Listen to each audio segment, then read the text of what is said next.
சரியா? 3 MCQ கேள்விகள் வரப்போகுது. அப்ப 3 மார்க்ஸுக்குரிய ஒரு பார்ட் ஒன்று இன்னைக்கு இருக்குது.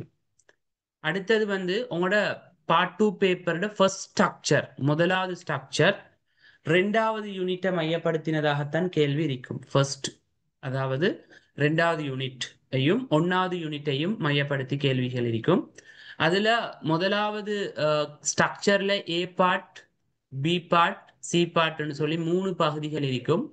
இந்த 3 பகுதியில ஏ பகுதி வந்து உங்களோட ஃபர்ஸ்ட் யூனிட், செகண்ட் யூனிட், அதே மாதிரி இனோர்கானிக், இப்படியான எங்களோட கெமிஸ்ட்ரியினுடைய முழு பாடப்பரப்பையும் உள்ளடக்கின மாதிரி, குறிப்பாக ஃபர்ஸ்ட், செகண்ட், இனோர்கானிக் இந்த 3 யூனிட்டையும் உள்ளடக்கினதாகத்தான் இந்த ஏ பாட்டுக்குரிய கேள்விகள் இருக்கும். இதுக்கு வந்து 24 மார்க்ஸ் உங்களுக்கு என்ன செய்யும்னு சொன்னால் கிடைக்கும். நாங்கள் 25 வச்சுக்கொள்வோம். 25 மார்க்ஸுக்குரிய பகுதி. அங்கல பி பகுதி வந்து நேரடியாக செகண்ட் யூனிட்ல வரக்கூடிய பகுதிகள். நாங்க செகண்ட் யூனிட்ல படிக்க போற விடயங்களை வச்சுக்கொண்டு தான் இந்த பி பகுதி இருக்கும். சி பகுதி சில சமயம் ஃபர்ஸ்ட் யூனிட்ல வரலாம். கூடுதலான சந்தர்ப்பங்கள் வந்து சி பகுதியும் வந்து செகண்ட் யூனிட்டை தான் மையப்படுத்தி வரும். செகண்ட் யூனிட் அதோட ஃபர்ஸ்ட் யூனிட்ல நாங்க படிச்ச இந்த அயனாக்கட் சக்தி, மின்னெதிர்த்தன்மையிட ஆர்டர், அதே மாதிரி இலத்திரன் ஆற்றல் சக்தி, அணு ஆரை, அந்த ஓர்டர்களோட சேர்த்து நாங்கள் செகண்ட் யூனிட்லேயும் இன்னும் சில விடயங்கள் படிப்போம். அந்த மாதிரி சின்ன சின்ன டாபிக்குகள் அதெல்லாம் சேர்த்து இந்த சி பகுதி என்ன செய்யலாம் என்றால் உங்களுக்கு வரலாம். சரியா? அப்ப மொத்தத்துல நீங்க பாத்தீங்கன்னு சொன்னால் எங்களுக்கு பெரும்பாலும் இந்த 75 மார்க்ஸும், எங்களுக்கு தெரியும் ஒரு ஸ்ட்ரக்சருக்கு 100 மார்க்ஸ், நான் உங்களுக்கு ஏற்கனவே தெளிவுபடுத்தியிருக்கிறேன். இந்த 75 மார்க்ஸும் செகண்ட் யூனிட்ல இருந்து நாங்கள் எடுத்துக்கொண்டால் உங்களுக்கு கிட்டத்தட்ட நீங்க பாத்தீங்க என்றால் உங்களோட எக்ஸாம் பேப்பர்ல ஒரு 6% வந்து நீங்க கட்டாயம் வந்து செகண்ட் யூனிட்ல வந்து செய்யக்கூடியதா இருக்கணும். அதாவது 3 MCQ கேள்வியும் இப்ப நாங்க இந்த 75 20ஆல நீங்க டிவைட் பண்ணீங்கன்னு சொன்னால் 3.75 என்ற அமைப்புல வரும். அப்படின்ற போல கிட்டத்தட்ட 7 மார்க்ஸுக்குரிய ஒரு பகுதி, 7%, 100க்கு 7 மார்க்ஸுக்குரிய ஒரு பார்ட் வந்து உங்களோட செகண்ட் யூனிட். சரியா? 7% வந்து உங்களோட செகண்ட் யூனிட்டாக இருக்குதுன்றது உங்களுக்கு நீங்க விளங்கி கொள்ளணும். ஓகே, அதோட வந்து அங்கல சில இடங்கள்ல வந்து ஆர்கானிக்குக்கும் என்ன செய்ய சொன்னால் செகண்ட் யூனிட்ல இருக்கக்கூடிய சில பகுதிகள் வந்து எங்களுக்கு தேவைப்படும். எங்களோட ஆர்கானிக்ல பாடத்திலையும் இந்த செகண்ட் யூனிட்டுக்குரிய சில பகுதிகள் என்ன செய்யும் உங்களுக்கு தேவைப்படும். அதே மாதிரி செகண்ட் யூனிட்ல படிக்கிற சில விடயங்கள் வந்து தேர்ட் யூனிட்லையும் 1-2 இடங்கள்ல என்ன செய்யும் என்று சொன்னால் தேவைப்படும். தேர்ட் யூனிட்லையும் இந்த செகண்ட் யூனிட்ல ஒரு சில பகுதிகள் வந்து தேவைப்படலாம். சரியா? இந்த மாதிரி சில சில இடங்கள்ல வந்து செகண்ட் யூனிட் வந்து சம்பந்தப்படும். சிறிய சிறிய பகுதிகள் வந்து தொடர்பு படக்கூடிய அமைப்புல இருக்கும். ஓகே, இப்ப நாங்க செகண்ட் யூனிட்ல என்னத்தை படிக்க போறோம்? இது நான் உங்களுக்கு ஃபர்ஸ்ட்டுக்கு விளங்கப்படுத்திருக்கிறேன். எங்களோட பேப்பர்ல, எக்ஸாம் பேப்பர்ல எவ்வளவு வரும்னு. ஏன் நான் ஒவ்வொரு யூனிட் ஸ்டார்டிங்லயும் உங்களோட எக்ஸாம் பேப்பர்ல இத்தனை பெர்சன்டேஜ் தான் செகண்ட் யூனிட் வரும், ஃபர்ஸ்ட் யூனிட் இத்தனை பெர்சன்டேஜ் தான் வரும்ன்றது வந்து அப்பதான் உங்களுக்கு அந்த யூனிட்டுக்கு நீங்க எவ்வளவு ஃபோக்கஸ் பண்ணணும்ன்றது உங்களுக்கு விளங்கும். அந்த யூனிட்டுக்கு எவ்வளவு நான் இம்பார்ட்டன்ட் கொடுக்கணும் அன்றத இந்த பேப்பர்ல வர கேள்விகளோட அளவை பொறுத்து தான் உங்களுக்கு அது விளங்கும்.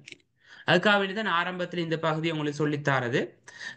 இப்ப வருவோம் நாங்க செகண்ட் யூனிட்ல என்னென்னத்தை நாங்க படிக்க போறோம், என்னென்ன உபத்தலைப்புகள் இருக்குது.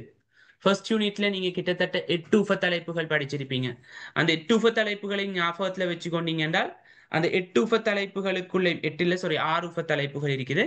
6 உபத்தலைப்புகள்லையும் உள்ள விடயங்களை லேசா ஞாபகத்துல வச்சுக்கொள்ளலாம். அதே மாதிரி செகண்ட் யூனிட்ல வரக்கூடிய உபத்தலைப்புகள் என்ன, அதோட நாங்க என்னத்தை படிக்க போறோம் என்ற பகுதிகளை தான் நாங்க இப்ப பார்க்க போறோம். ஓகே, செகண்ட் யூனிட்ல முதலாவது தலைப்பு வந்து என்னதுன்னு சொன்னால் 2.1 நாங்க எடுத்தோம்னு சொன்னால் பங்கீட்டு வலு பிணைப்பு. பங்கீட்டு வலு பிணைப்பு தான் செகண்ட் யூனிட்ல முதலாவது தலைப்பு. பங்கீட்டு வலு பிணைப்பு, கோவலன்ட் பாண்டுன்னு சொல்லுவோம் நாங்க. ரெண்டாவது வந்து பங்கீட்டு வலு பிணைப்பு தான் இந்த எங்களோட பாடத்திலே இதுல மிகப்பெரிய ஒரு பகுதி வந்து உள்ளடங்கிறது வந்து இந்த 2.1 தான் பங்கீட்டு வலு பிணைப்பு. செகண்ட் வந்து 2.2 வந்து ஈதட் பிணைப்பு. 2.2 வந்து என்னது? ஈதட் பிணைப்புன்னு சொல்லுவோம். சரியா? ஓகே, அது என்ன பிணைப்புன்னு பார்ப்போம். உங்களுக்கு இது அறிமுகம் இல்லை. அடுத்தது வந்து 2.3 வந்து வெஸ்பர் தியரின்னு சொல்லுவோம். விஇஎஸ்பிஆர் தியரின்னு சொல்றோம் நாங்க. வெஸ்பர் தியரின்னு சொல்லுவோம். அதாவது இதை தமிழ்ல சொல்றதாக இருந்தால் அதுல விரிவு என்னது அப்படின்னா நாங்க பார்ப்போம். அது என்னது வெஸ்பர் தியரி. சரியா? வலுவளவு ஓட்டு இலத்திரன் சோடி தள்ளுகை கொள்கைன்னு சொல்லுவோம். வலுவளவு ஓட்டு இலத்திரன் சோடி தள்ளுகை கொள்கை. சரியா? வேலண்ட் எலக்ட்ரன் செல் பெயார். சரியா? எலக்ட்ரன் பெயார் ரிப்பல்சன் தியரி அப்படின்னு சொல்லி நாங்க சொல்லுவோம். சரியா? அஹ், அதான் விஇஎஸ்பிஆர் கொள்கைன்னு சொல்றது.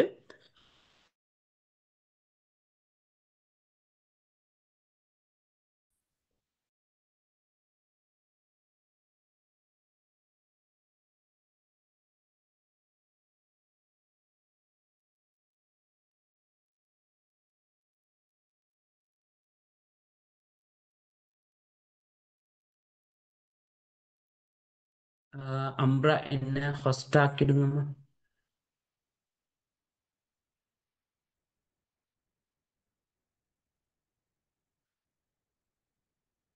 அம்ரா. Okay, sir.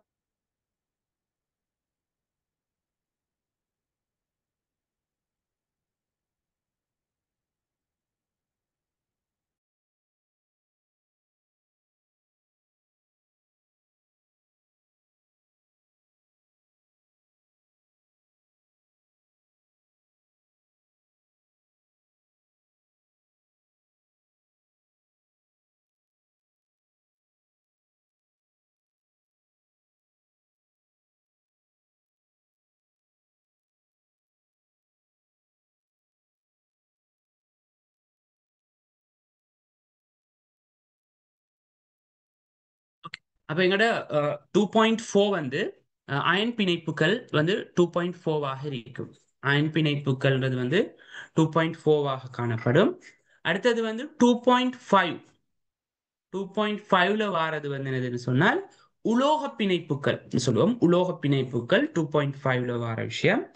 அடுத்தது 2.6 வந்து என்னதுன்னு சொன்னால் துணையான இடையீர்ப்புகள் சொல்லுவோம். துணையான பிணைப்புகள் அல்லது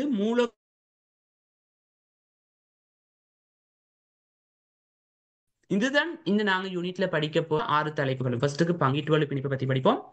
ஈதட் பிணைப்பு படிப்போம். வலுவளவு ஒட்டு இலத்திரன் சோடி தள்ளுகை கொள்கை பார்ப்போம். நாங்க அயன் பிணைப்பு பார்ப்போம். உலோக பிணைப்பு பார்ப்போம். துணையான பிணைப்புகள் அல்லது வந்து மூலக்கூற்றுடை கவர்ச்சி விசைகள், துணையான அல்லது மூலக்கூற்றுடை கவர்ச்சி விசைகள் என்று சொல்லி நாங்க என்ன செய்வோம். இன்னைக்கு வந்து 6 தலை யூனிட் 2ல நாங்க படிக்க போற மற்ற விடயங்களை நாங்க என்ன செய்வோம்னு சொன்னால் ஒரு சார்ட்டாக நான் இன்னைக்கு உங்களுக்கு ஃபர்ஸ்ட்டுக்கு ஆரம்பத்துல தந்துட்டு நாங்க பாடத்துள்ளுக்கு போவோம். பாத்தீங்கன்னு சொன்னால் கட்டமைப்பும் பிணைப்பும் என்ற பகுதியில இந்த பிணைப்புகளை நாங்க ரெண்டா வகைப்படுத்துவோம். பிணைப்பு என்ற விஷயத்த நாங்க ரெண்டாக வகைப்படுத்துவோம். பிணைப்புகள் வந்து ரெண்டு வகைப்படுத்தப்படும்.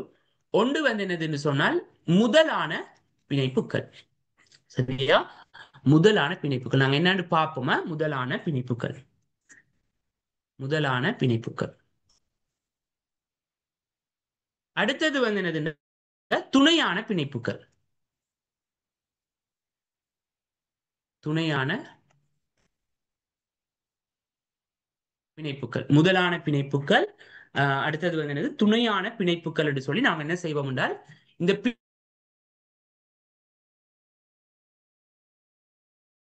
பிணைப்பு சொல்றதுண்டா என்னண்டாமா அணுக்களுக்கு இடையில நிகழக்கூடிய பிணைப்புகளை வந்து நாங்க முதலான பிணைப்புன்னு சொல்லுவோம்.